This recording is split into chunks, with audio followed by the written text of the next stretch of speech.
Louvado seja o nosso Senhor Jesus Cristo, para sempre seja louvado. Caríssimos alunos do curso de Trindade, nós vamos dar mais um passo no nosso itinerário formativo. Em nome do Pai, do Filho e do Espírito Santo. Amém. Vinde, Espírito Santo, e enchei os corações dos vossos fiéis, e acendei neles o fogo do vosso amor. Enviai o vosso Espírito, e tudo será criado, e renovareis a face da terra.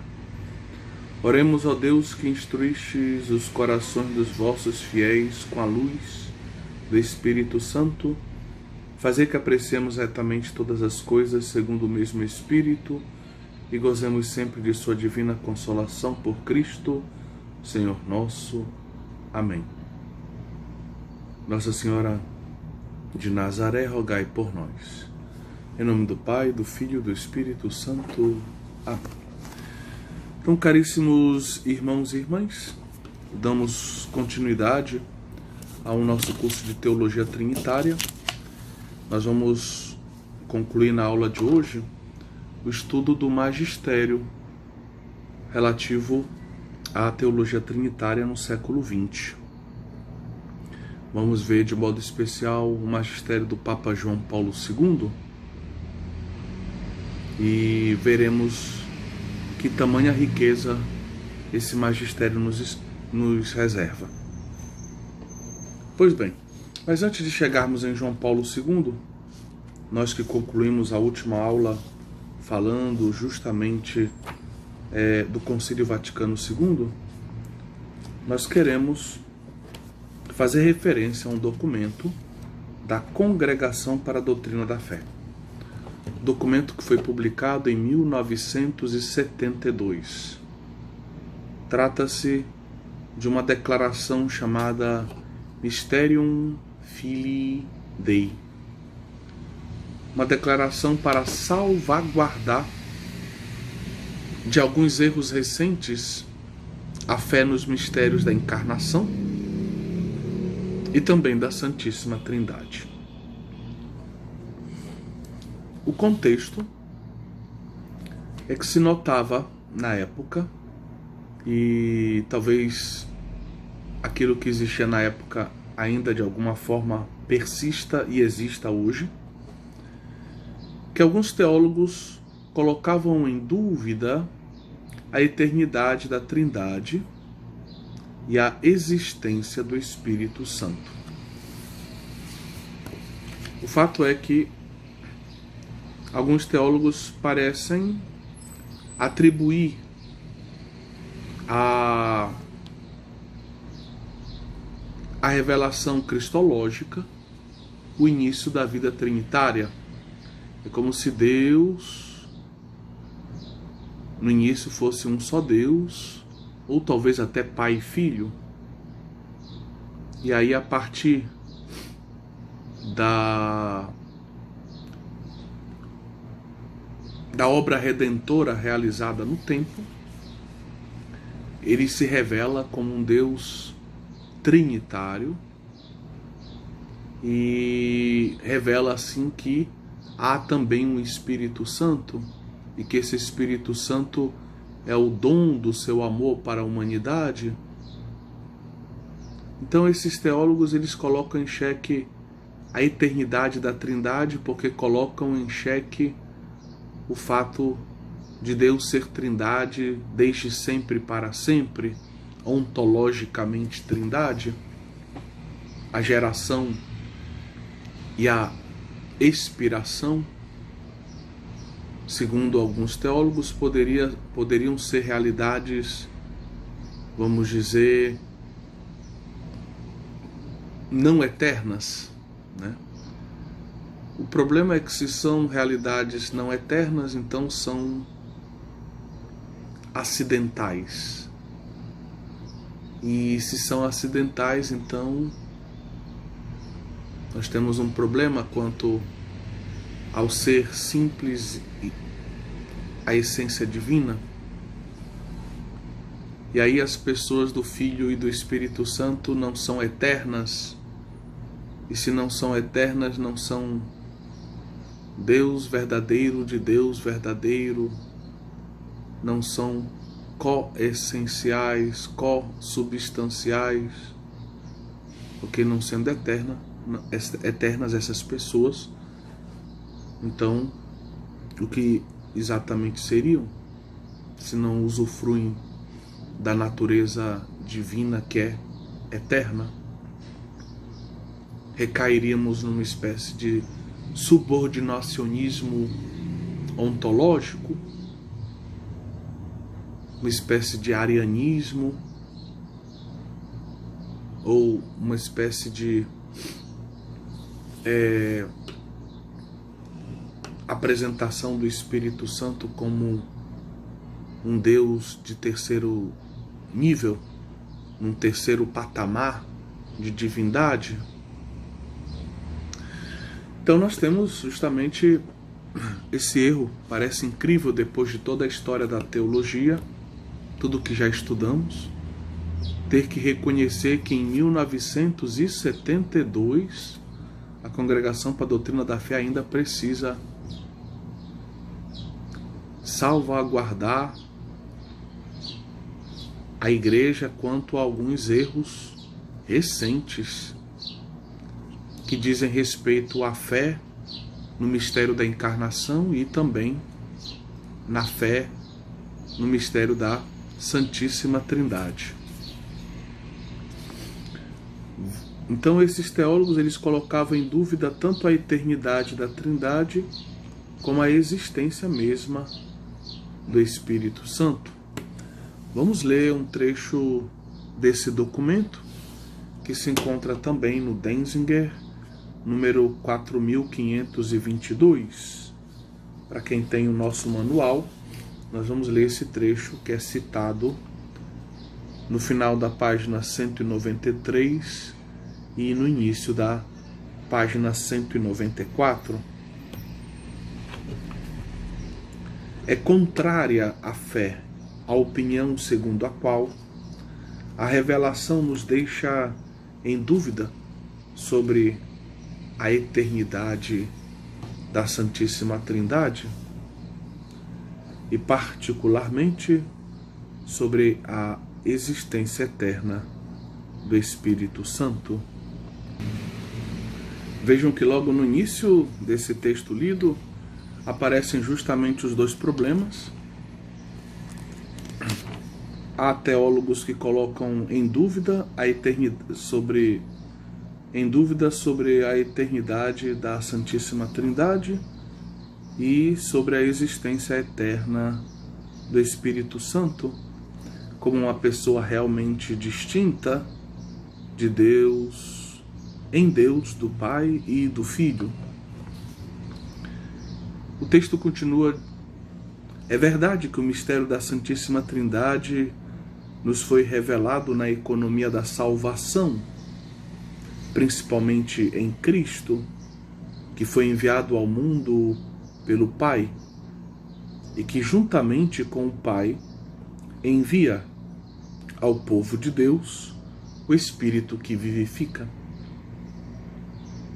Mas por meio desta revelação foi dada aos fiéis também a possibilidade de conhecer de algum modo a vida íntima de Deus, na qual o Pai que gera o Filho, o Pai que gera, o Filho que é gerado e o Espírito Santo que procede são da mesma substância, iguais, do mesmo modo, onipotentes e eternos. Então não se pode falar, como o final do texto nos ajuda a entender, não se pode falar de uma geração não eterna do Verbo na Trindade, o que significaria que o Verbo não é eterno e assim não é consubstancial ao Pai. Da mesma forma, não se pode falar de uma expiração não eterna, o que significaria que o Espírito Santo não é consubstancial ao Pai e ao Filho, porque não é eterno. Não se pode falar que o Espírito Santo tenha passado a existir somente por causa da obra redentora do Filho, porque ele é a terceira pessoa da Trindade, é eterno.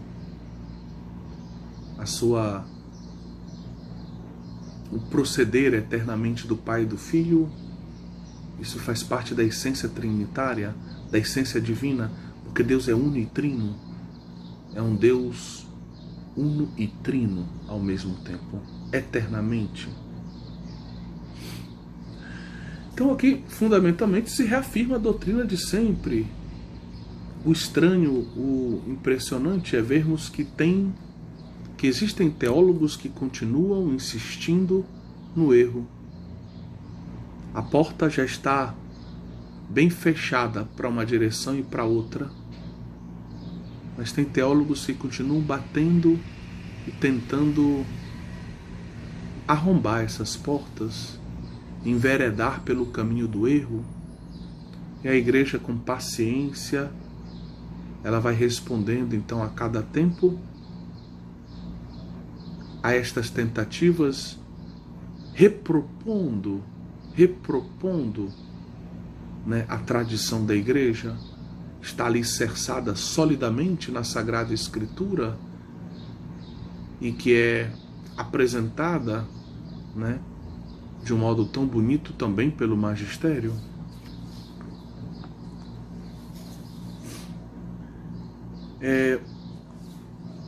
Depois do final do pontificado do Papa Paulo VI, em 1978, começa o pontificado de São João Paulo II, exatamente no dia 22 de outubro de 78, São João Paulo II, já eleito, celebra a Santa Missa e inaugura oficialmente o seu pontificado, que vai durar quase 27 anos. E é interessante porque logo no ano seguinte, pensem que ele inaugura, por assim dizer, o seu pontificado no dia 22 de outubro, e em março de 79, salvo engano, ele publica a sua primeira encíclica, né? E aí você pode pensar um pouquinho, né? A primeira encíclica do Papa foi publicada apenas 4 meses e meio depois da sua missa de inauguração do pontificado. Ela foi publicada no dia 4 de março de 79. Como vários especialistas recordam, é claro que o Papa João Paulo II já trazia no coração dele boa parte do conteúdo daquela encíclica, como padre, como bispo, como cardeal de Cracóvia. Ele já trazia, ele maturava aquele conteúdo da primeira encíclica no seu coração, e uma vez eleito Papa, ele percebe que ele deve partilhar com toda a igreja, tornar magistério aquilo que Deus foi lhe presenteando, foi lhe dando ao longo dos anos. Tem dois, vamos dizer, filões do magistério do Papa João Paulo II que a gente pode colocar como algo que o Papa já trazia e que ele, na medida em que é eleito o Papa, vai propor a toda a igreja como um tesouro que Deus lhe tinha confiado ao longo do tempo. É fundamentalmente o conteúdo da primeira encíclica e depois também as famosas catequeses sobre o amor humano, a criação e o amor humano, que ele começa a fazer também ali, cerca de um ano depois do seu início do pontificado, e leva quase 4 anos, né, dando catequese, uma continuidade impressionante.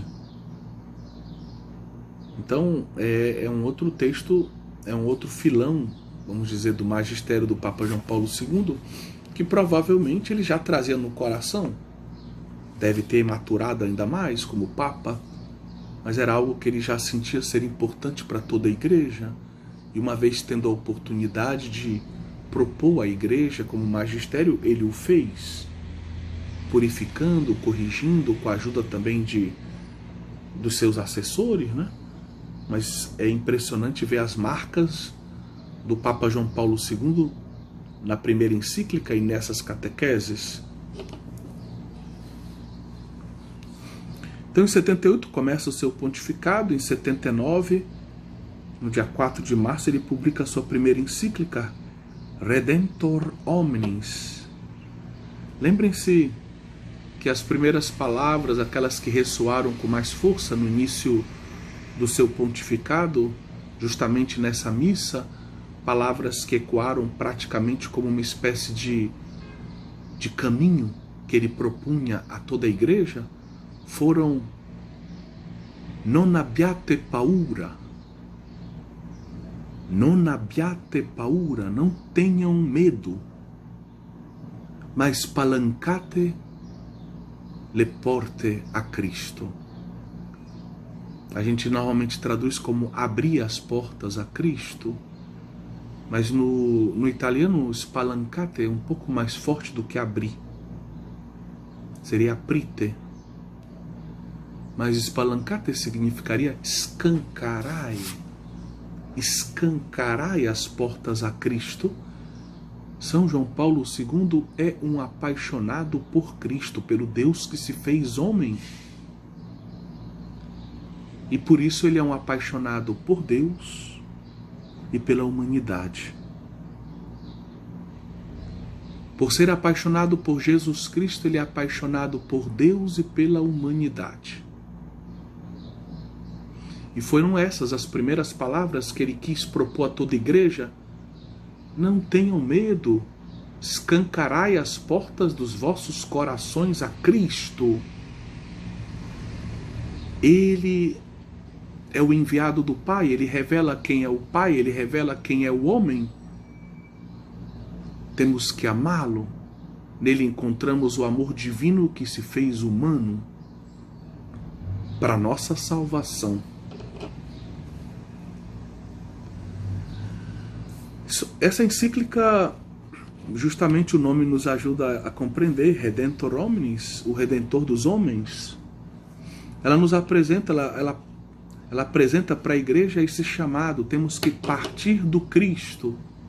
Vamos começar o nosso pontificado partindo do Cristo. Ele é o ponto de partida, ele é o ponto de chegada, ele é o caminho, ele é a referência.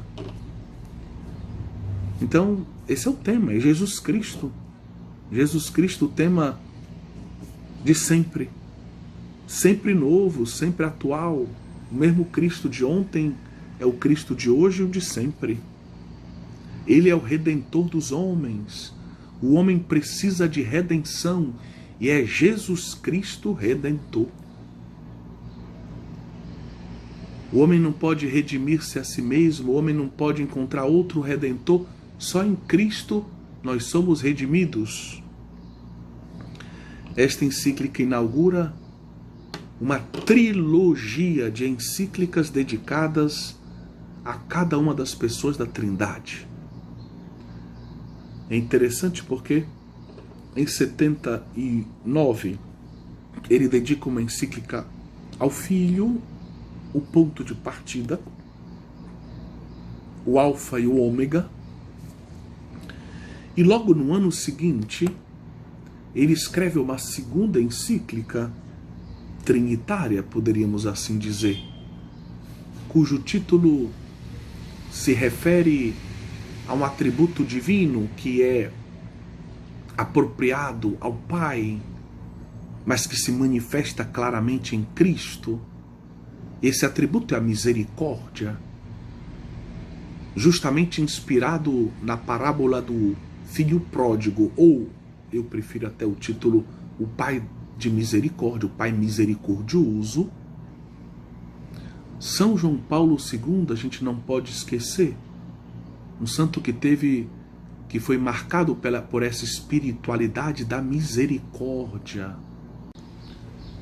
Nós sabemos que São João Paulo II leu, né, o Diário de Santa Faustina, se tornou um apóstolo da misericórdia.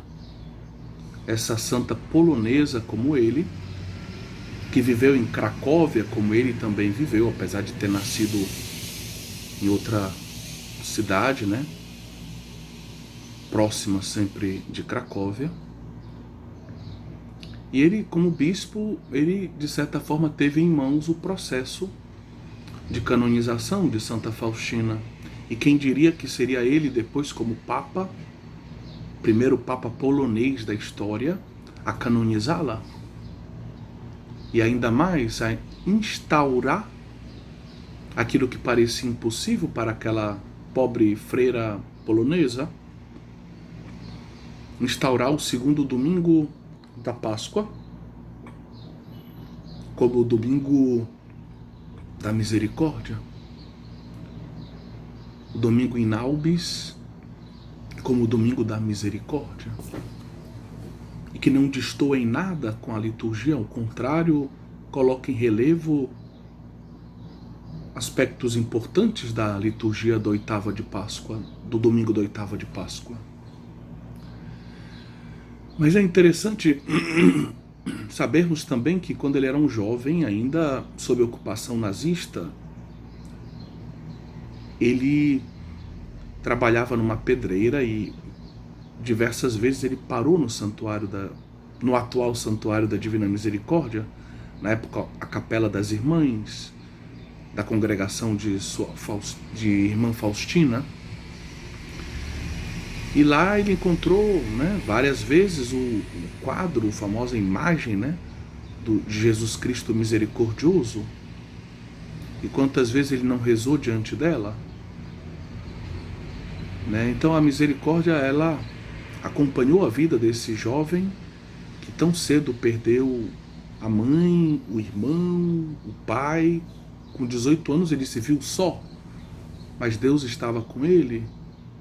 E com ele também estava a sua mãe, porque ele também vai se apaixonar,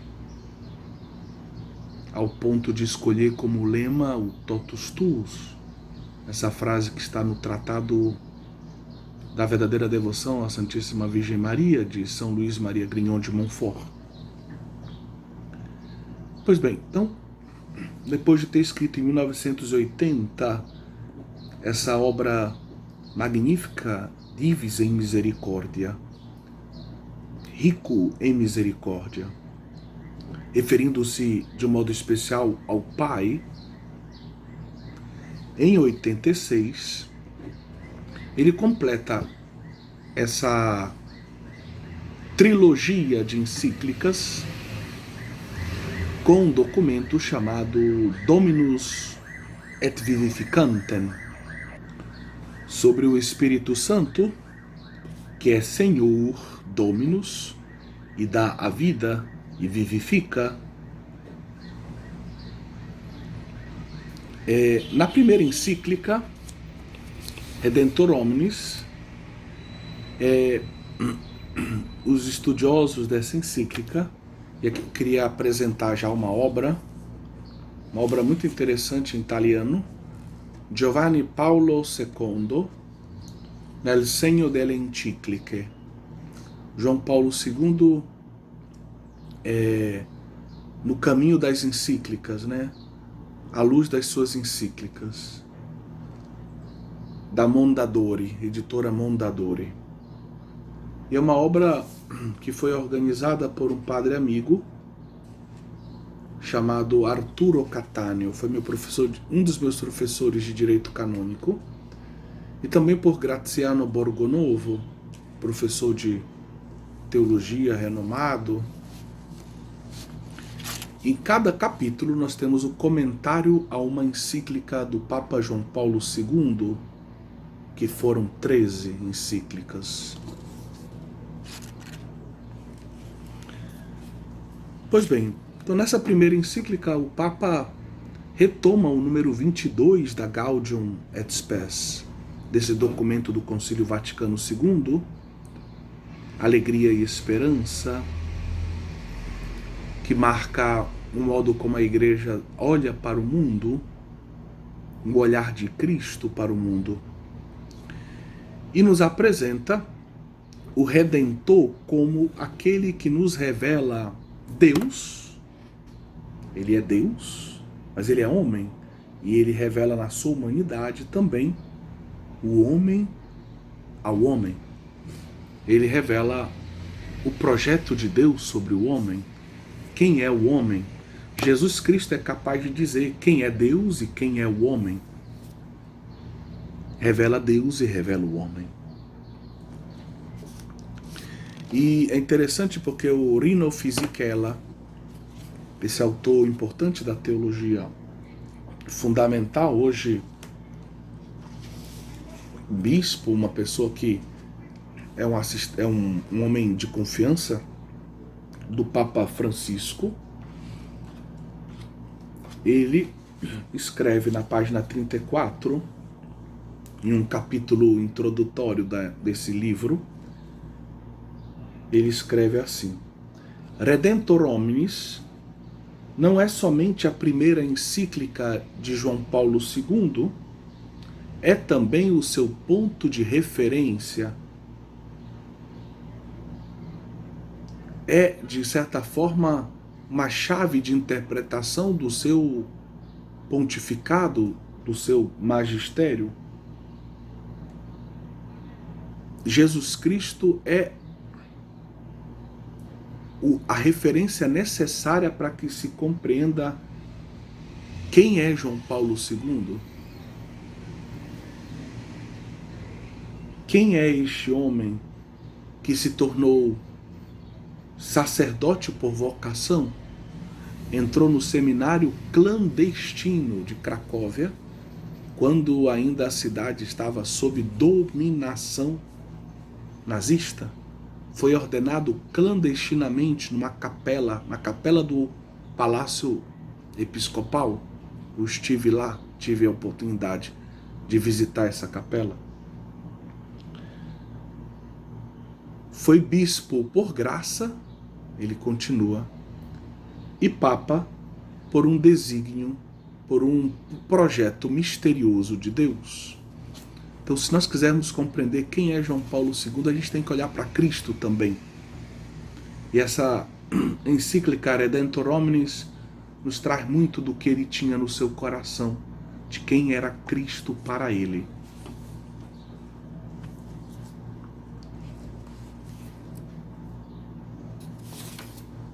Na segunda encíclica, o Papa nos apresenta a misericórdia como atributo divino, apropriado, de certa forma, à figura do Pai, a pessoa do Pai, na qual não existe, a misericórdia não se opõe à justiça à justiça, né? Mas ele apresenta a misericórdia como sendo o mais perfeito divino cumprimento da justiça no amor.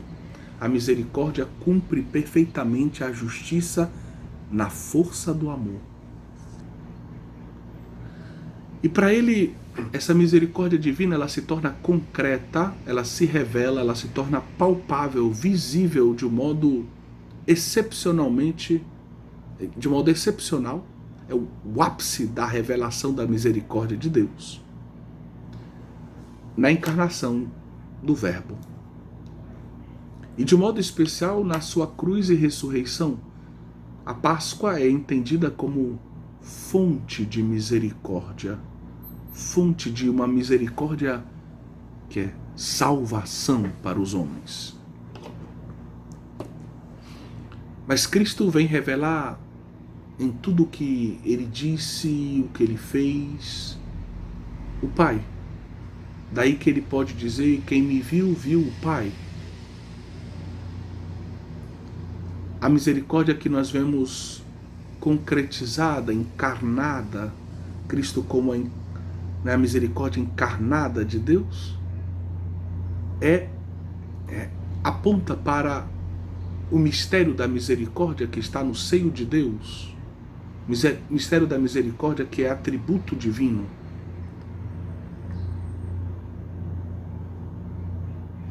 Na terceira encíclica, ao falar da terceira pessoa da Trindade, ele recorda que o Espírito Santo é quem nos ensina a adorar a Deus. Sem o Espírito nem podemos chamar Deus de Pai, viver uma vida filial, dizendo com a nossa vida Abá, Pai. Nem podemos também ser verdadeiros discípulos de Cristo, ter Jesus Cristo como Senhor de nossas vidas, o Kyrios de nossas vidas. E o Espírito Santo, para nos fazer viver como filhos, como discípulos de Cristo, como filhos de Deus, ele nos ensina a rezar, ele nos ensina a adorar, a rezar em espírito e verdade, e distribui entre nós a abundância dos dons do amor divino, sob a forma dos dons infusos e efusos, os dons de santificação e os dons carismáticos.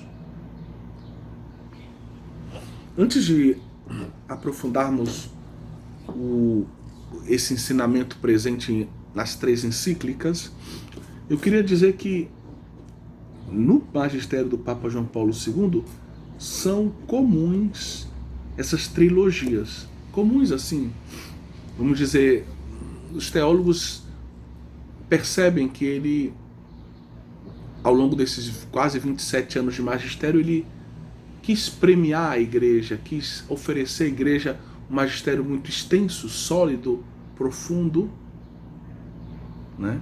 Daí que alguns hoje propõem o título de Magno para São João Paulo II. Eu, pessoalmente, sou favorável, mas não cabe a mim, cabe à igreja, e a partir também do clamor popular, tomar uma decisão sobre isso no tempo certo. Mas existem várias trilogias no pensamento dele.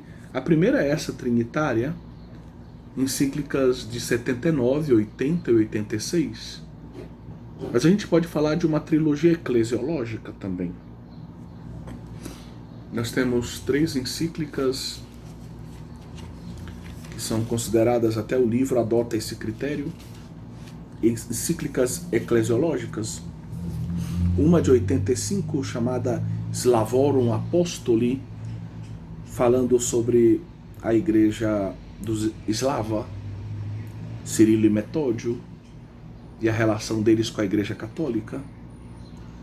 Depois nós temos sobre a missão da igreja Redentoris Missio, essa missão da igreja que continua a missão do Redentor. Então a primeira Slavorum Apostoli é de 85, essa Redentoris Missio de 90, e em 95, vejam, de 5 em 5 anos, nós temos Ut Unum Sint, para que sejam um, né, uma encíclica sobre o ecumenismo, um dos mais belos documentos sobre ecumenismo que eu conheço, realmente primoroso. E também a gente pode falar de uma outra trilogia de encíclicas sociais ou de doutrina social da igreja. Nós temos Laborem Exercens, em 81. Nós temos Solicitudo Rei Socialis, de 87. E em 91 nós temos Centésimos Anos, 100 anos depois da Rerum Novarum. Então nós temos aí já 3 trilogias de encíclicas, uma trilogia trinitária, uma trilogia eclesiológica, uma trilogia eclesiológica, doutrina social da igreja, e outra eclesiológica, né? E nós temos ainda 4 outras, já que são 13, as encíclicas. 2 são antropológicas, a Veritatis Splendor, sobre o tema da verdade, da ética, e a Evangelium Vitae, sobre o tema da vida humana. ética sexual também. Então nós temos esses dois documentos profundamente ricos. E temos outras duas encíclicas, uma mariana, conhecidíssima, né? É um dos pontos mais originais do magistério do Papa João Paulo II, a Mariologia, e essa encíclica é excepcional. Redentoris Mater, a mãe do Redentor. E temos também uma encíclica que foi a última, considerada por muitos como o testamento do Papa João Paulo II, quanto a Redemptoris Mater é de 1990, a encíclica sobre a Eucaristia, a última, é de 2003, 17 de abril de 2003. Então são textos, 3 encíclicas maravilhosas. Mas eu poderia falar de outra trilogia, por exemplo, de exortações apostólicas. Nós podemos falar de uma encíclica sobre o sacerdócio, Pastore Dabo Vobis, uma encíclica sobre a família, Familiaris Consórcio, encíclica não, exortações apostólicas pós-sinodais, sobre a família, Familiaris Consórcio. E também poderíamos lembrar da exortação apostólica sobre a vida consagrada, Vita Consecrata. Então o Papa João Paulo II deixou uma riqueza enorme de documentos, cartas apostólicas, exortações apostólicas e também encíclicas, realmente uma riqueza impressionante. Mas queremos aprofundar um pouco essas 3 encíclicas.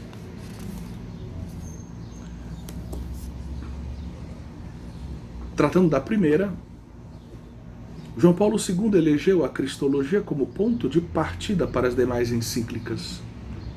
É à luz do Cristo Redentor que nos aproximamos do mistério do Pai e definimos a missão da Igreja, assistida pelo Espírito Santo. Quanto ao primeiro capítulo, o primeiro capítulo pode ser definido como um preâmbulo situacional. Ele fala um pouco da realidade de então, realidade do homem de então. E no segundo capítulo ele então lança os leitores no mistério do Cristo, né? Se fala da profundidade teológica do mistério da redenção. Em Cristo encontram-se unidas a natureza divina e a natureza humana, a dimensão divina e a dimensão humana da salvação, o que Deus faz por nós e a nossa colaboração com o projeto salvífico de Deus. A humanidade é renovada e reconciliada com Deus, que decretou e realizou por meio de Jesus Cristo o que nós poderíamos chamar de uma nova criação. Você pode ver isso em Redemptor Hominis número 8. Seguindo o mandato de Cristo, a Igreja recebe dele a mesma missão e se coloca a serviço da salvação universal. A Igreja nasce da vida do Cristo, é instituída por Cristo. Ela não pode ser entendida senão à luz do Cristo. E a sua missão é uma continuidade da missão do Cristo, é um prolongamento da missão do Cristo. Está associada à salvação universal. Claro, Cristo realiza a redenção objetiva, a Igreja está ligada à difusão da redenção subjetiva. Você pode ler sobre isso em Redemptor Hominis número 11. Esta missão da Igreja se dá pelo anúncio integral do Evangelho, que garante ao homem a sua verdadeira liberdade, a sua dignidade e a salvação. O homem precisa do Evangelho para encontrar a sua verdadeira dignidade, porque o Evangelho nos ensina quem é Deus, quem é o homem, e ao nos libertar do pecado, nos devolve a dignidade que o pecado nos roubou. é um ato de caridade anunciar o Evangelho. É promoção humana o anúncio do Evangelho. Faz com que o homem recupere, seja restaurado na sua dignidade o encontro com o Evangelho. O Evangelho não rouba a dignidade do homem, não diminui nada a dignidade do homem, ao contrário, e capacita o homem, pelo perdão dos pecados e pela a vida divina, a viver a plenitude da sua dignidade. O terceiro capítulo apresenta a situação do homem no mundo contemporâneo. O Papa recorda que a finalidade da Igreja é fazer com que cada homem, cada mulher, cada pessoa tenha um encontro pessoal com nosso Senhor Jesus Cristo. O Papa Paulo VI já falava disso, definia na sua encíclica Evangelio Nunciandi, definia a evangelização como sendo levar Cristo ao mundo, levar Cristo aos homens. Papa João Paulo II retoma essa ideia. Então, a missão da igreja é evangelizar, a missão da igreja é levar Cristo aos homens, é possibilitar o encontro entre Cristo e cada homem.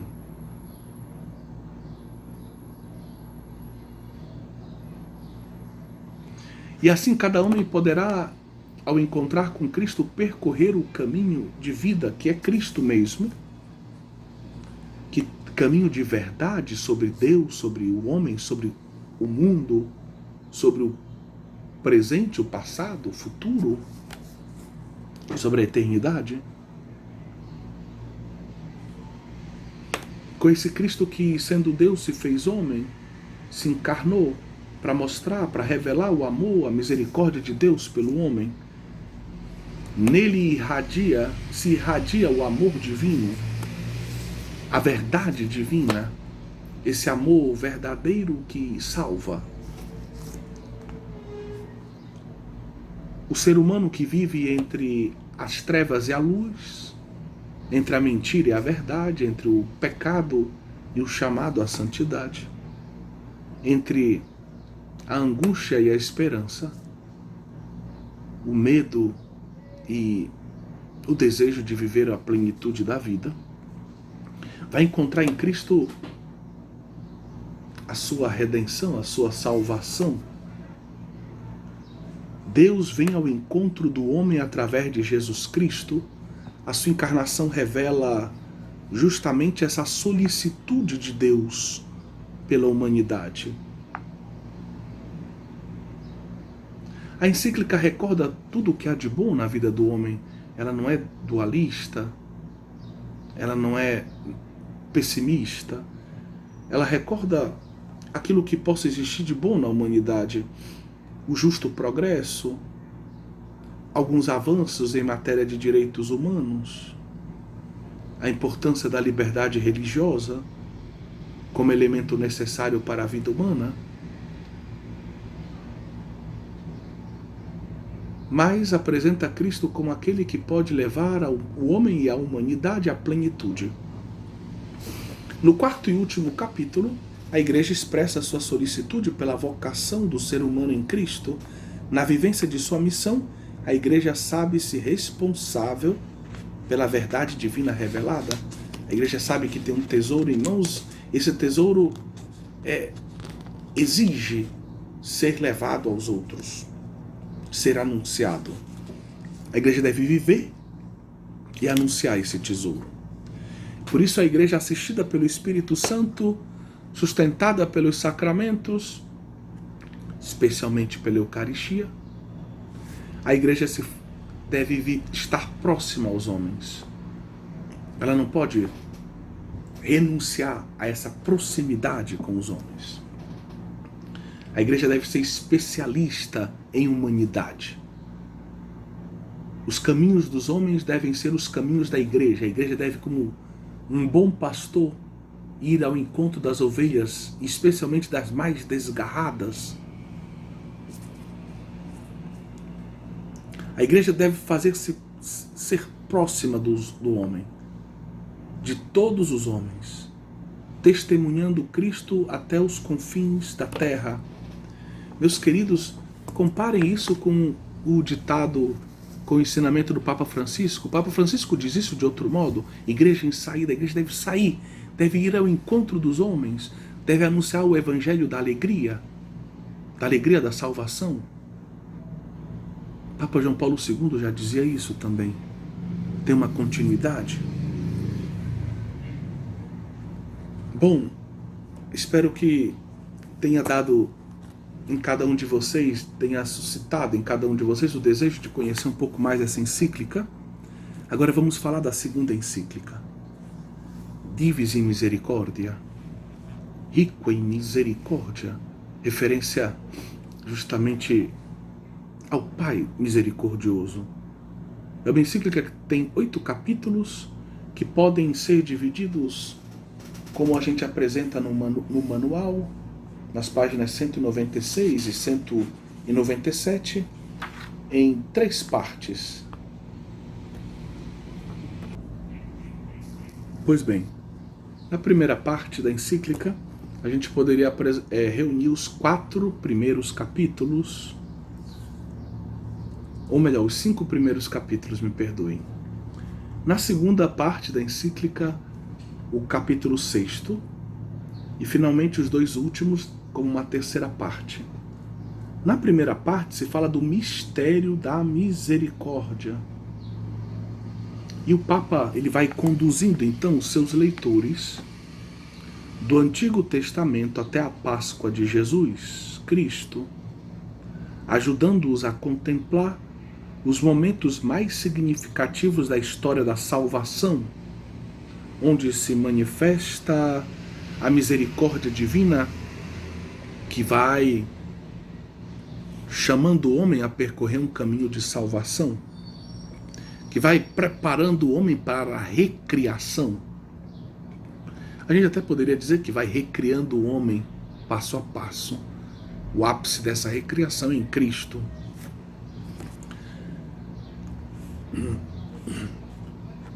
Colhemos uma frase do número 7 da encíclica. O mistério pascal é o ponto culminante desta revelação. E a atuação da misericórdia que é capaz de justificar o homem, de restabelecer a justiça. Então a Páscoa de Cristo é o ápice desse caminho de manifestação da misericórdia de Deus.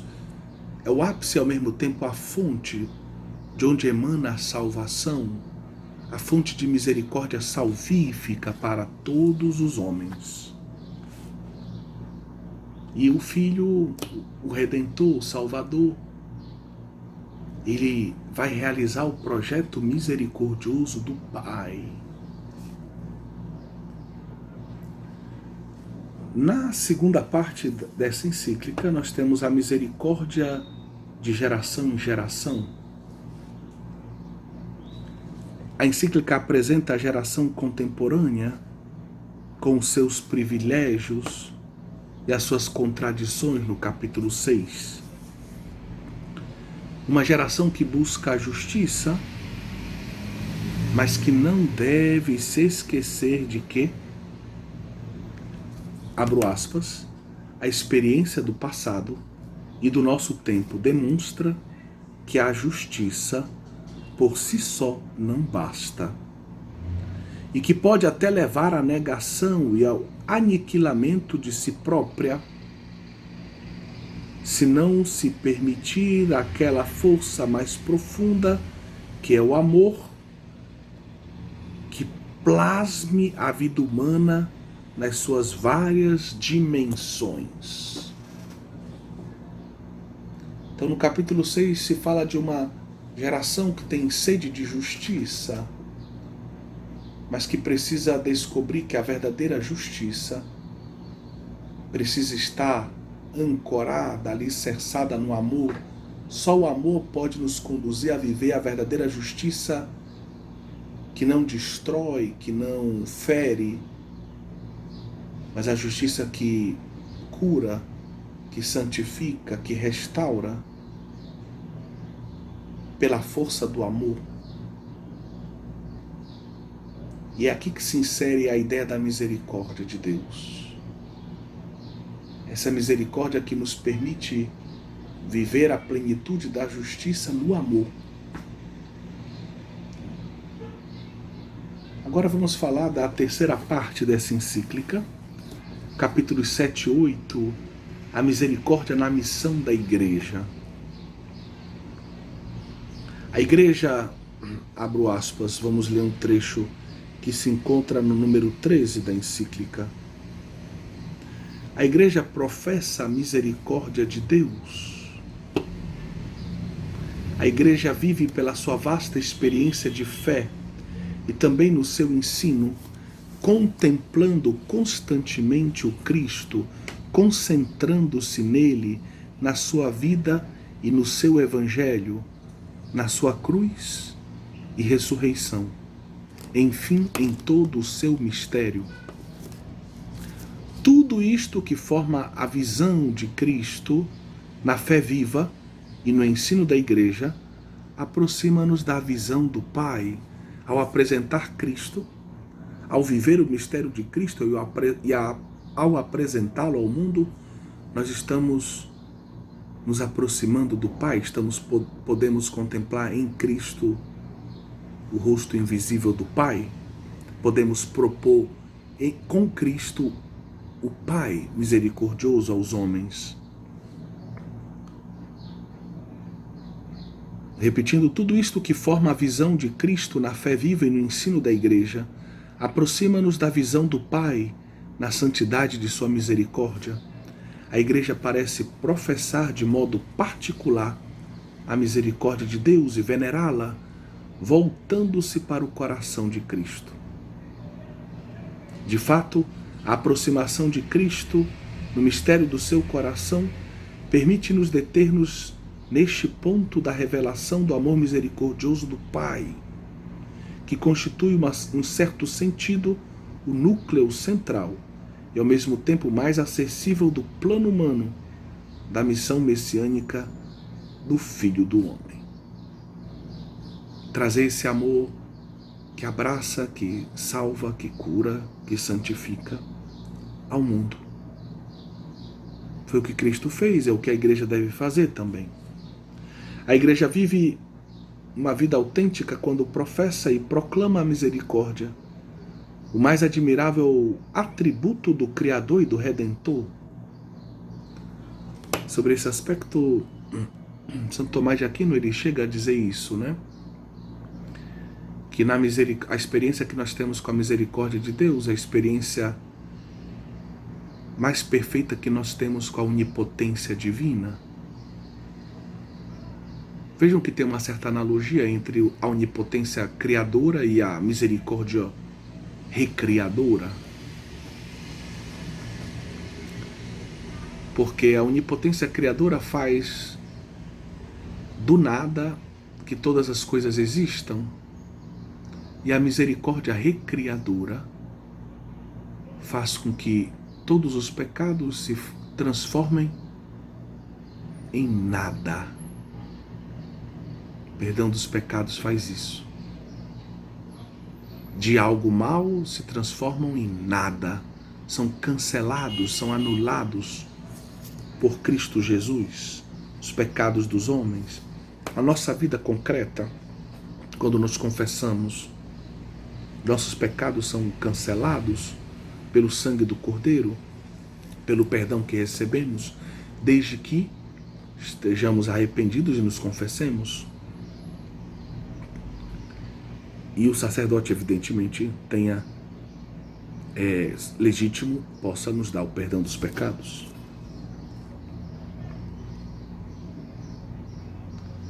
Então a igreja vive a sua vida de um modo autêntico quando professa e proclama a misericórdia, o mais admirável atributo do Criador e Redentor, e quando aproxima os homens das fontes da misericórdia do Salvador, das quais ela é depositária e dispensadora, os sacramentos, a própria palavra de Deus, mas de um modo especial, os sacramentos.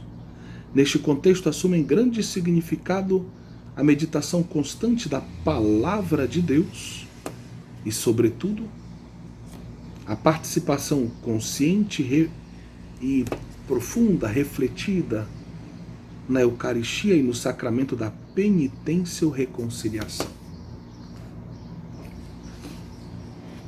É extraordinário esse documento. Leiam esse documento. Na terceira encíclica Dominum et Vivificantem, sobre o Espírito Santo, também pode ser apresentada, essa encíclica também pode ser apresentada segundo um esquema ternário, um esquema, podemos dividir essa encíclica em 3 partes também. Na primeira parte da encíclica, nós podemos então apresentá-la sob o título O Espírito do Pai e do Filho dado à Igreja. E aí, à luz do Evangelho de São João, Jesus Cristo promete o Espírito Santo, o Paráclito, durante a ceia pascal. Nós estudamos isso, o capítulo 14 ao capítulo 16. Nós temos várias alocuções de Jesus referentes ao Paráclito.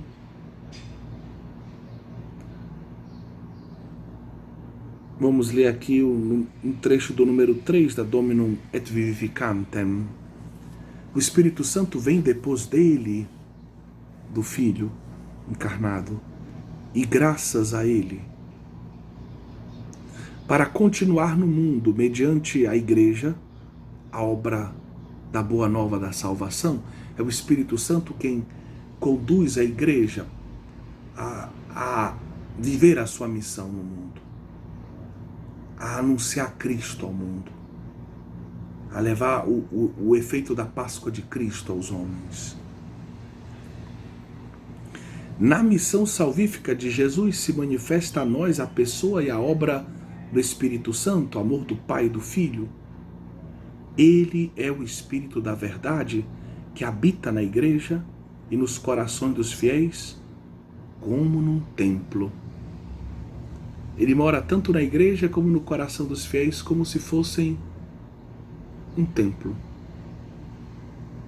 Desde Pentecostes até os nossos dias, ele guia a Igreja, renova, unifica na comunhão. Unificação, unidade, renovação, vitalidade, vida, força para a missão. Na segunda parte da encíclica, o Espírito que convence o mundo quanto ao pecado, esse Espírito que foi dado à Igreja pelo Pai e pelo Filho, ele o único capaz de ajudar o homem a reconhecer o seu pecado, a arrepender-se e a abraçar a salvação em Jesus Cristo. O Paráclito convence o mundo a respeito do pecado, da justiça e do juízo. Nós encontramos isso em João 16, versículos 7 e 8. E isso é citado no número 27 da encíclica. O Espírito age em sintonia com o Pai e com o Filho, e o Filho, para convencer a humanidade quanto à necessidade da salvação. O homem precisa reconhecer que é um pecador e que precisa de salvação. Para realizar a sua missão, o Espírito serve-se do ministério da Igreja, que ele mesmo capacita com a sua unção. E aí a importância dos ministros, os padres, diáconos, bispos, devem insistir: arrependei-vos e crede no Evangelho, arrependei-vos e convertei-vos. Essa deve ser a pregação da Igreja. E o Espírito Santo é quem ungiu esses ministros para essa missão. Eles devem realizá-la sob o poder do Espírito, sob o influxo do Espírito, sob a autoridade do Espírito. Por sua graça reconhecemos o mysterium iniquitatis, que fere o homem e o universo, o mistério da iniquidade que fere o homem, que fere o universo, que fere as famílias. E é reconhecendo o mistério iniquitatis que o homem ao reconhecer o mistério iniquitatis, que o homem pode se abrir ao mysterium pietatis, ao mistério da piedade, ao mistério da misericórdia, ao mistério do amor de Deus. Você encontra a expressão a isso, essa expressão Mysterium Pietatis, no número 32 da encíclica. É somente pela ação do Espírito Santo que o homem pode experimentar salvação e retornar por Cristo Jesus ao Pai, na plena obediência da fé. É por meio do Espírito Santo que o homem pode receber a vida eterna, a vida divina, a vida trinitária. Isso você encontra na Domino et Vivificante, número 48. Por fim, a terceira parte, o Espírito que dá a vida. O Espírito Santo comunica ao homem a adoção filial, sobrenatural. É o Espírito do Filho Jesus Cristo, que nos é dado. Esse Espírito que nos comunica tudo o que Cristo conquistou para nós. Por isso São Paulo, como nós vimos na parte bíblica, às vezes chama o Espírito do Senhor, o Espírito do Cristo, para dizer que o Espírito Santo vem na sua missão nos comunicar tudo o que Cristo conquistou para nós. Nos conquistou o Cristo o direito de nos tornarmos filhos de Deus, a adoção filial. E é pelo Espírito que nós vivemos essa filiação, acolhemos e vivemos a filiação divina, adotiva. Ele enche o universo e pode agir além dos confins visíveis da igreja. O Espírito Santo é livre, ele pode agir fora dos confins visíveis, das fronteiras jurídicas visíveis da igreja. O Espírito Santo oferece a todos, de um modo que só Deus conhece, a possibilidade de serem associados ao mistério pascal. Ele age nos corações de um modo misterioso. Ele pode conduzir homens que não conhecem a Cristo e a igreja à salvação. Nós não podemos dizer exatamente como, mas é por obra do Espírito Santo e é por Cristo que eles serão salvos, se forem salvos. O Senhor que dá a vida vem em socorro do coração do homem marcado pela luta entre a carne e o espírito, o homem que sofre porque quer algo e faz outra coisa. Então, o homem está sempre nesse dilema entre o que é o certo e o errado que ele faz. Ele quer fazer o certo, mas faz o errado. E ele percebe que tem uma fratura dentro dele que não lhe permite viver a plenitude da verdade, do amor, de tudo o que é certo. São João Paulo, ele escreve sobre isso num livro Amor e Responsabilidade. Ele faz uma fenomenologia do pecado original, né? Que o homem carrega, do pecado como carrega no seu coração, nessa obra Amor e Responsabilidade. Karol Wojtyla, né? Antes de ser papa, quando ele escreve essa obra, né? E é o Espírito que pode ajudar o homem a superar essa luta, a viver de uma forma adequada, a vencer, a superar essa luta entre a carne e o espírito, ele vai formando o homem interior à imagem do Cristo, para alcançar a estatura do Cristo. O Paráclito une os filhos de Deus na caridade, anima a vida espiritual, garante a eficácia dos sacramentos, renova a face da terra. O Espírito anima com o sopro da vida divina a peregrinação terrena do homem e faz convergir toda a criação, toda a história para o seu termo último no oceano infinito de Deus. Esse é um trecho do número 64 da encíclica. Guiada pelo Espírito Santo, a Igreja atravessa a história, iluminada pela viva esperança da vinda gloriosa de nosso Senhor Jesus Cristo. A Igreja vai sendo guiada pelo Espírito ao longo da história, nessa expectativa esponsal pelo esposo que virá. Essa Igreja que diz Maranatá, que espera o retorno glorioso do Senhor. Aqui a gente conclui essa apresentação muito breve, muito sucinta, dessa trilogia do Papa João Paulo II sobre a Trindade. Seu pensamento é profundamente trinitário. Vale a pena dizer também que nas suas catequeses sobre a criação, o Papa faz uma observação importantíssima. Ele diz: o homem foi criado à imagem e semelhança de Deus. Mas esse Deus é communio personarum, é uma comunhão de pessoas, é trindade. Por isso o homem traz inscrito nele, no seu DNA de criatura, criado à imagem e semelhança de Deus, a vocação a communio personarum, a vocação a fazer parte, a viver a comunhão de pessoas com o próprio Deus, mas comunhão de pessoas também com os irmãos. Adão e Eva são assim a primeira communio personarum de homens. A família deve ser uma communio personarum, comunhão de pessoas, onde o homem realiza a sua vocação. Assim os religiosos vivem isso de modo profundo na vida religiosa, na família religiosa a qual pertencem. Um padre diocesano vive isso com o presbitério, com o bispo, com a sua paróquia. O homem deve sempre estar inserido numa communio personarum, que é o lugar da realização da sua vocação, imagem e semelhança de um Deus trinitário, que é comunhão de amor entre Pai, Filho e Espírito Santo, comunhão de pessoas.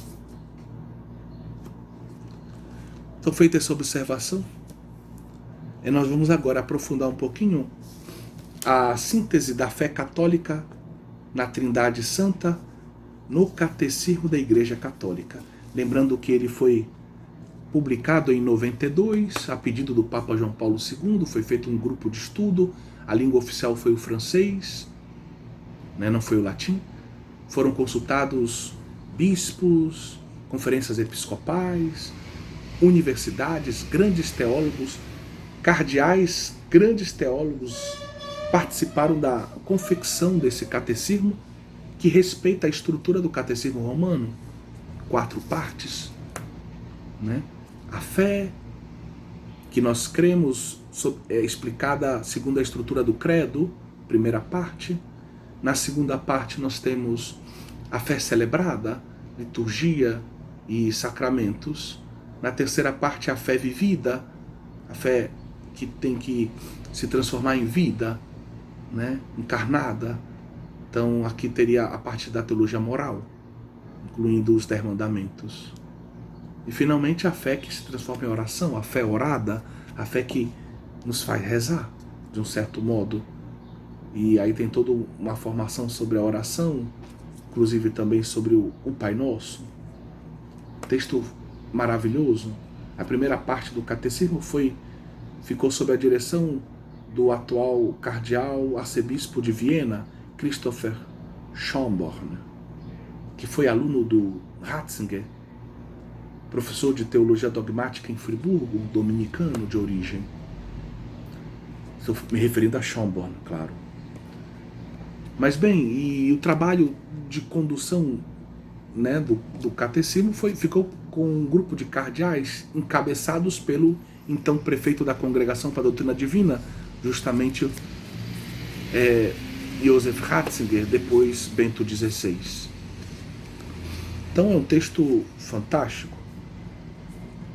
No Catecismo da Igreja, então, nós temos do parágrafo 198 ao parágrafo 278, sempre na primeira parte, que comenta em 12 pontos, o símbolo da fé.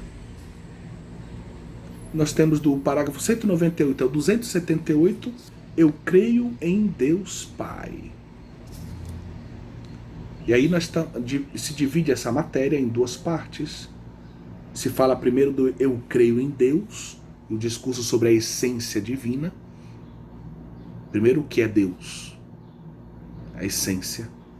E depois se fala propriamente da pessoa do Pai, Ou seja, se fala da figura do Pai, da primeira pessoa da Trindade. Do número 290 ao 292, nós temos um discurso sobre a criação como obra da Santíssima Trindade. Vale a pena recordar que na última aula nós colocamos um pequeno vídeo de alguns minutos de um dominicano falando sobre essa relação Trindade-Criação.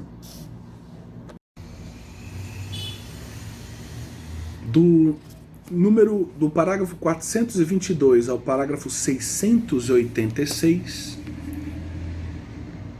e é bom que você que está estudando vá anotando essas coisas, ou pegue o catecismo da Igreja Católica e vá visualizando essas coisas na medida que vamos dizendo, né? Quais são as partes do catecismo mais importantes para o estudo da Trindade, porque é isso que nós estamos apresentando agora. Se você quiser estudar a pessoa do Pai, do 198 ao 278, primeiro a essência divina, depois a figura propriamente dita do Pai, a criação e Santíssima Trindade, a criação como obra da Santíssima Trindade, do número 290 ao 292. Agora, se você quiser estudar sobre a figura de Jesus Cristo, é parte do credo mais longa, né? Então você estuda do 422 ao 686, né? E detalhe que dentro disso vale a pena a gente mencionar que do número 648 ao 650 se fala da ressurreição como obra da Santíssima Trindade, que é um tema bem interessante. Se você quiser estudar sobre o Espírito Santo, do número 687 ao 747. E finalmente, se você quiser estudar sobre a Santíssima Trindade, a liturgia, do número 1077 ao número 1112. Então vejam que a gente tem trechos do catecismo que falam só sobre o Pai, só sobre o Filho, só sobre o Espírito Santo, trechos que falam sobre Deus na sua essência, trechos que falam sobre a Trindade e a criação, a Trindade e a ressurreição de Cristo, a Trindade e a liturgia. Então é um texto magnífico para quem quer estudar sobre a teologia trinitária. Segundo Batista Mondin, o Catecismo da Igreja Católica possui 3 características importantes. Primeira característica, a profundidade da exposição.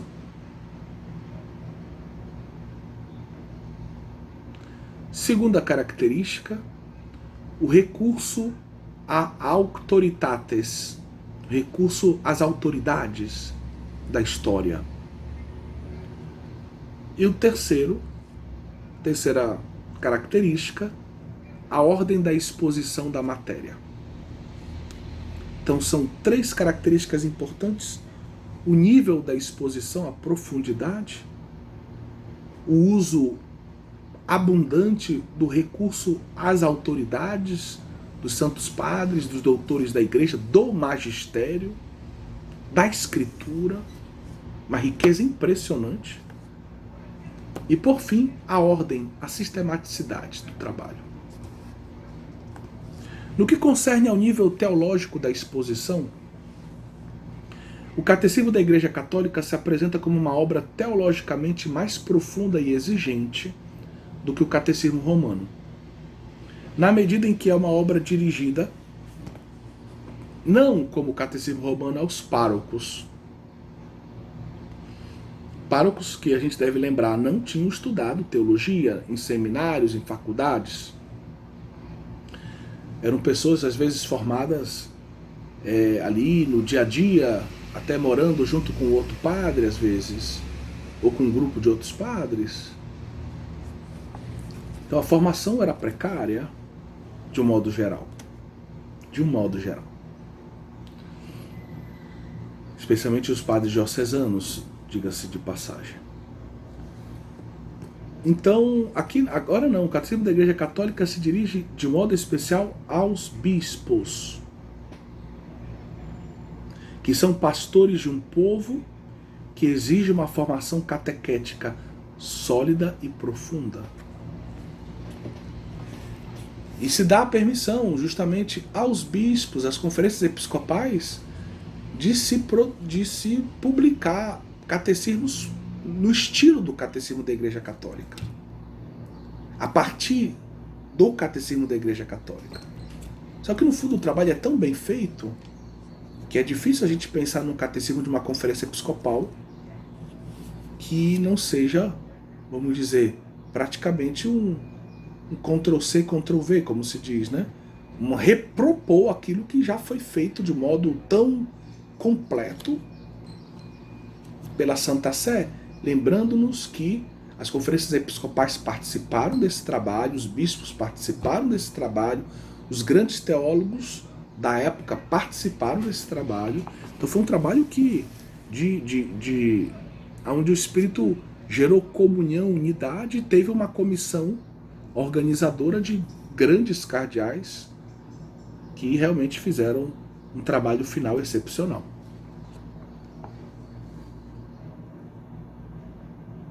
A segunda peculiaridade, explicando, né, que é a questão do recurso a auctoritates, o Catecismo da Igreja Católica recorre constantemente à Sagrada Escritura. É impressionante o número de notas, referências bíblicas abundantes.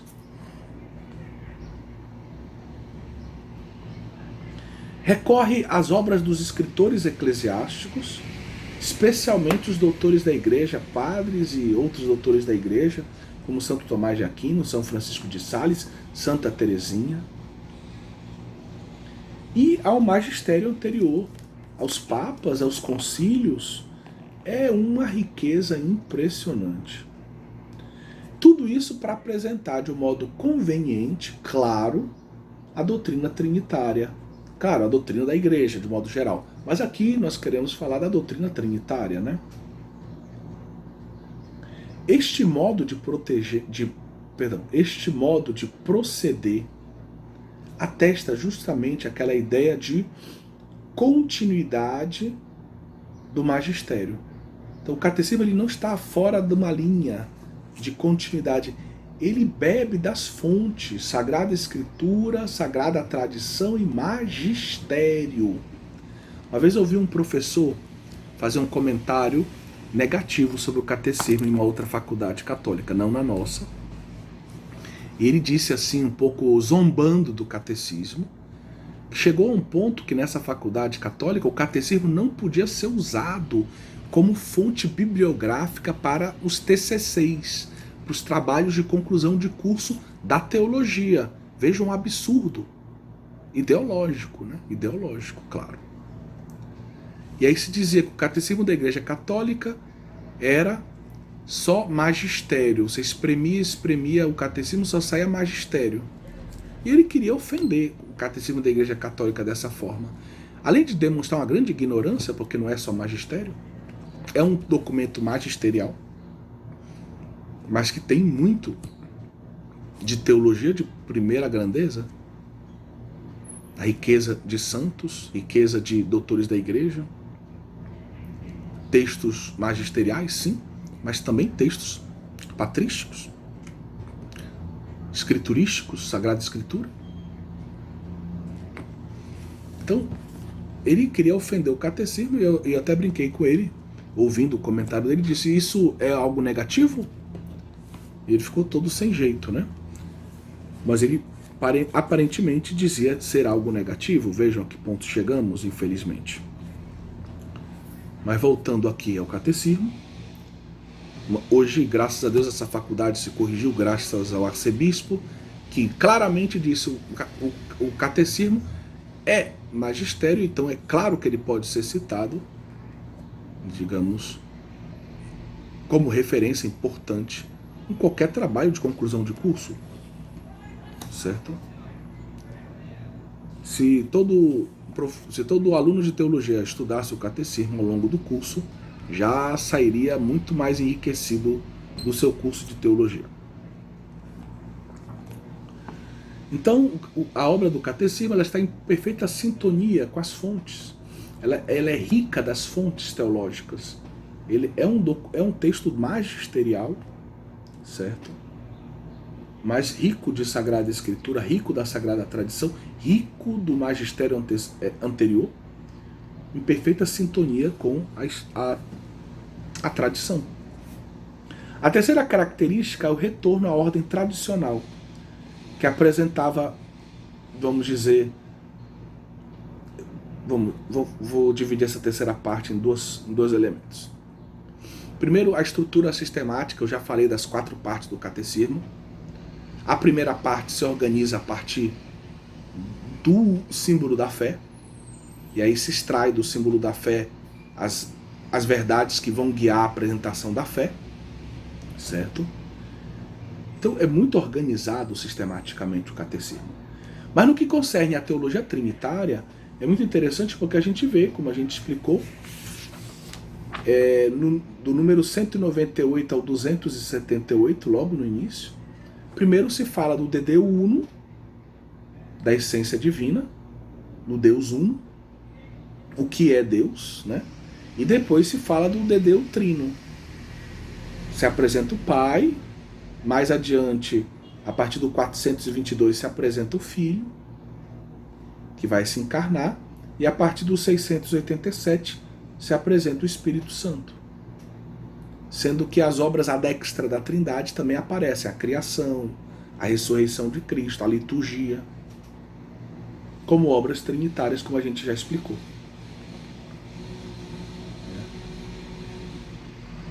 Então, o ser de Deus não é apresentado na esfera da substância, ao contrário de outras obras mais filosóficas, né? Não é apresentado à luz apenas daqueles conceitos filosóficos da imutabilidade, do infinito, da eternidade, da bondade. Mas o Catecismo da Igreja Católica, sendo uma obra do magistério, ele resolve partir da categoria amor. Vejam a influência aqui de Ricardo de São Vítor. Tem que falar de Agostinho, claro, mas de Ricardo de São Vítor também. E aí, vamos ler aqui um trechozinho do Catecismo, no número 221. O próprio ser de Deus é amor. Ele mesmo é eternamente intercâmbio de amor, Pai, Filho e Espírito Santo, e destinou-nos a participar desse intercâmbio, dessa troca de amor eterna. Então vejam que maravilha de texto. E então, lugar de partir de categorias mais filosóficas, se parte de uma categoria teológica, o amor joanino. Deus é amor, primeira carta de São João, capítulo 4, versículos 8 e 16. 2 vezes São João diz a mesma coisa. Como nós já estudamos na parte bíblica, você já sabe. O Catecismo da Igreja, ele recordando, citando Santo Agostinho, ele recorda a importância central do mistério da Santíssima Trindade. Isso fica claro lá no número 234. Número 234. O mistério da Santíssima Trindade é o mistério central da fé e da vida cristã. É o mistério de Deus em si mesmo. E, portanto, a fonte de todos os outros mistérios da fé e a luz que os ilumina. É o ensinamento mais fundamental e essencial na hierarquia das verdades da fé. Toda a história da salvação não é senão a história do caminho e dos meios pelos quais o Deus verdadeiro e único, Pai, Filho e Espírito Santo, se revela, reconcilia consigo e se une aos homens que se afastam do pecado. Então basta você pensar que todas as coisas que não são Deus vieram de Deus. Deus é a causa primeira de todas as outras realidades. Então nós temos Deus, Trindade, e de Deus, Trindade, todas as realidades provém desse Deus, o exitus, para usar a linguagem, né, tomista, e um dia vão voltar para Deus, o réditus. Esse Deus que criou todas as coisas, ele também é o Deus que se revela, é o Deus que envia o seu Filho para nos salvar do pecado, e por meio do seu Filho e do Espírito, vai então nos trazendo de volta para si, para ele, né? Vai nos dando tudo que é necessário para que nós sejamos santos e assim possamos eternamente partilhar da sua vida divina, né? Ser glorificados, participar da sua bem-aventurança divina. Bem, como sempre foi feito pelos concílios, padres e teólogos, a doutrina da Trindade imanente no Catecismo da Igreja Católica está profundamente unida à doutrina da Trindade econômica.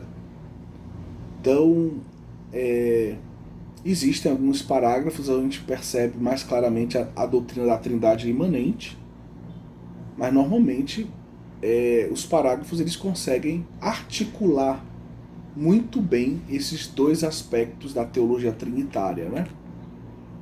Esse Deus que é Pai, Filho e Espírito Santo, ele se revela na história e age em vista da nossa salvação na história, né?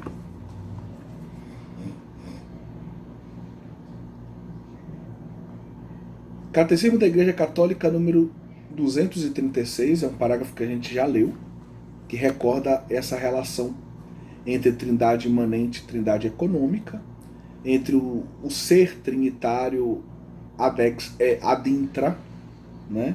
O ser em si da trindade, e o auto-revelar-se da trindade na história, né? Da salvação. Os padres da Igreja distinguem entre a teologia e a oikonomia, designando com o primeiro termo o mistério da vida íntima de Deus Trindade, e com o segundo, as obras de Deus por meio das quais ele se revela e comunica a sua vida. É mediante a oikonomia que nos é revelada a teologia.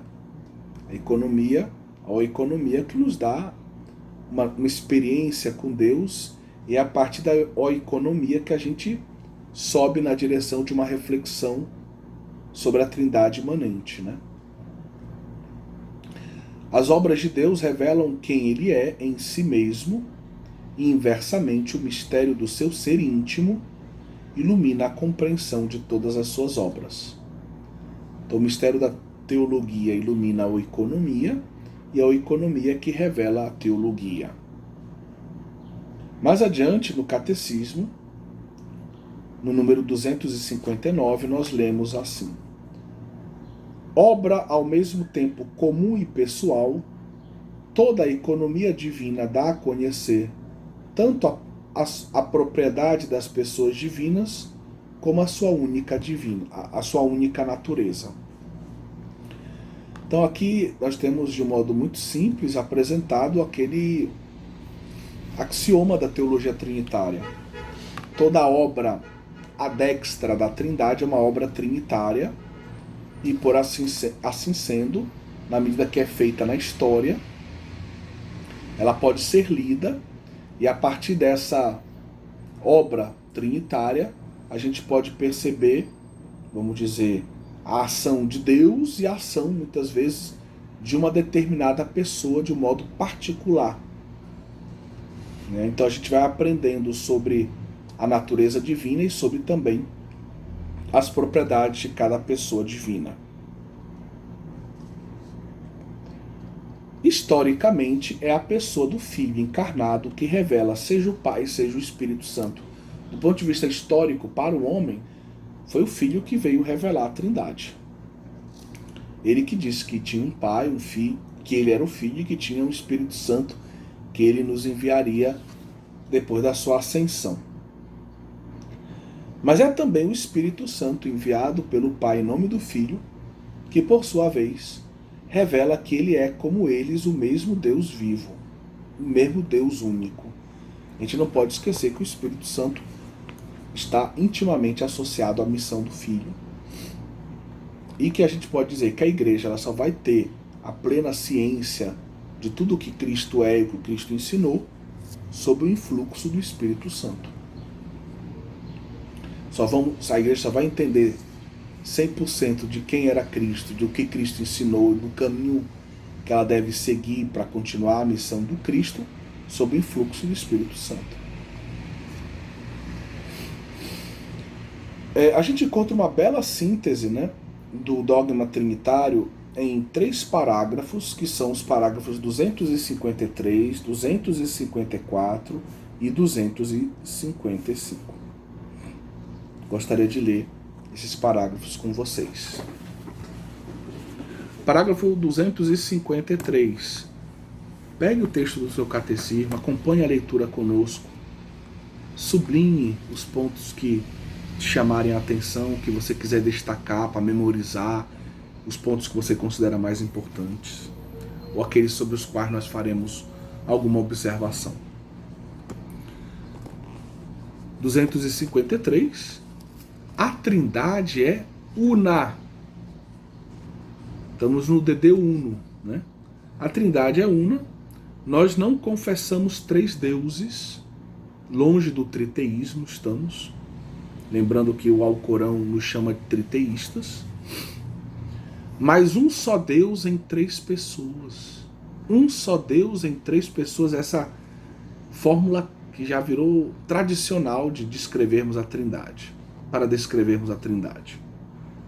A Trindade consubstancial. As pessoas divinas não dividem entre si a divindade única. O Pai não é 33% de Deus. Nem o Filho é 33% de Deus, não. O Pai é 100% Deus, o Filho é 100% Deus, o Espírito Santo é 100% Deus, porque Deus é Pai, Filho e Espírito Santo, porque Deus é unitrino.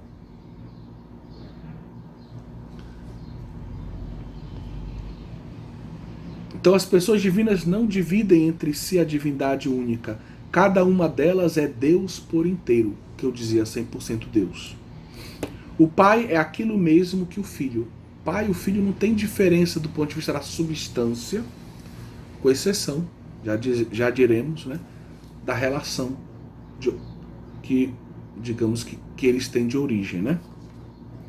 O Pai é aquilo mesmo que o Filho é aquilo mesmo que o Pai e o Filho é aquilo mesmo que o Espírito Santo, ou seja, um único Deus por natureza. Substância divina é a mesma, do Pai, do Filho e do Espírito Santo. Não está dividida entre eles, cada um é 100% Deus. Cada uma das 3 pessoas é esta realidade, quer dizer, a substância, essência ou natureza divina. Cada uma das pessoas é Deus. 100% Deus. Ok? Trindade é una. Uma só substância. Cada pessoa é 100% substância divina, 100% Deus. Parágrafo 254. As pessoas divinas são realmente distintas entre si. Deus é um só, mas não solitário. Então tem uma distinção real entre elas. E isso faz com que a gente entenda que Deus ele não é um solitário, uma pessoa solitária, mas Deus é uma comunhão de pessoas, é uma triunidade, como diz o Ladária. Então Deus é um só, mas não é solitário. Pai, Filho e Espírito Santo não são meros nomes ou modos com os quais a única pessoa de Deus aparece na história. Modalismo, não somos modalistas. Não são meros nomes que designam modalidades do ser divino. Vejam, enquanto o primeiro parágrafo dizia que nós não somos triteístas, o segundo parágrafo recorda que nós não somos modalistas. Que existe, sim, uma distinção real entre as 3 pessoas. Aquele que é o Filho não é o Pai. O Filho, se ele é Deus como Pai, ele não é o Pai. O Pai não é o Filho e o Pai não são o Espírito Santo e assim por diante. Eles que têm a mesma substância não são iguais um ao outro. São distintos entre si. Olha o critério. O critério é pelas relações de origem. Temos insistido sobre isso. Por favor, a essa altura do campeonato ou do curso, não esqueça isso. O pai gera o filho. Você já sabe de qual é isso, acredito. O filho é gerado pelo pai. E o Espírito Santo procede, ou, se você quiser usar a nomenclatura tomista, mais tarde que entra no magistério da igreja, o Espírito Santo é expirado, procede, é expirado pelo Pai e pelo Filho. A unidade divina é trina. Então vejam, o primeiro fala, a trindade é una. Você vê que está em letras itálicas, né? Estamos na página 202 do nosso manual. Nesse segundo parágrafo se diz, no 254, se conclui a unidade divina é trina, 3 pessoas distintas entre si. E a distinção está na relação de origem. Está aqui o critério da distinção. O conteúdo da distinção. O pai não procede de ninguém, o pai gera o filho é gerado pelo pai, o Espírito Santo procede por expiração passiva do pai e do filho. Terceiro, as pessoas divinas são relativas umas às outras. Uma vez que não divide a unidade divina, parágrafo 1º, a distinção real das pessoas entre si reside unicamente nas relações que as referenciam umas às outras. Nos nomes relativos das pessoas, o pai é referido ao filho. O pai é aquele que gera o filho. O filho é referido ao pai, o filho é aquele que é gerado pelo pai. E o Espírito Santo a ambos, porque ele é aquele que procede do pai e do filho. Quando falamos dessas 3 pessoas, considerando as relações respectivas, cremos, todavia, numa só natureza ou substância. Com efeito, neles, tudo é um, onde não há oposição de relação. Ou seja, a única distinção entre eles é a relação, a oposição de relação. Por causa desta unidade, e aqui vai se falar da pericorese, o Pai está todo no Filho e todo no Espírito Santo. O Filho está todo no Pai e todo no Espírito Santo. E o Espírito Santo está todo no Pai e todo no Filho. Certo? E aqui nós estamos inaugurando a ideia de pericorese, que vai ser um tema da nossa próxima aula, né? Vai ser um dos temas da nossa próxima aula, certo? Então, vejam, a substância divina é a mesma, cada um é 100% Deus, e se a substância divina, a essência de Deus é ser uno e trino, Pai, Filho e Espírito Santo, então é claro que tem uma presença do Pai no Filho e no Espírito Santo, tem uma presença do Filho no Pai e no Espírito Santo, tem uma presença do Espírito Santo no Pai e no Filho, certo? Então isso é o que se chama de pericorese, que é um conceito que vai nascer lá com São João Damasceno e que vai ser um tema importante na teologia medieval, certo? E que hoje é um tema importante também em outros âmbitos, né? Se tenta aplicar por analogia ao conceito de pericorese, as relações entre os estados de vida na igreja, entre a igreja local e a igreja universal e assim por diante. Então esse conceito de pericorese ilumina muita coisa na eclesiologia, principalmente. Tá? Lembrando que a eclesiologia, a Trindade, é o modelo supremo de vida para a igreja. Então, se é modelo supremo de vida para a igreja, algo importante para a vida trinitária, como é a pericorese, vai inspirar também uma reflexão de tipo eclesiológica, certo? Então isso é, de certa forma, sistematicamente compreensível. Que Deus abençoe a todos, que Nossa Senhora nos ajude a viver nosso caminho de santidade, como estudiosos, estudantes de teologia ou como professores. Em nome do Pai, do Filho e do Espírito Santo. Amém. Nossa Senhora de Nazaré, rogai por nós.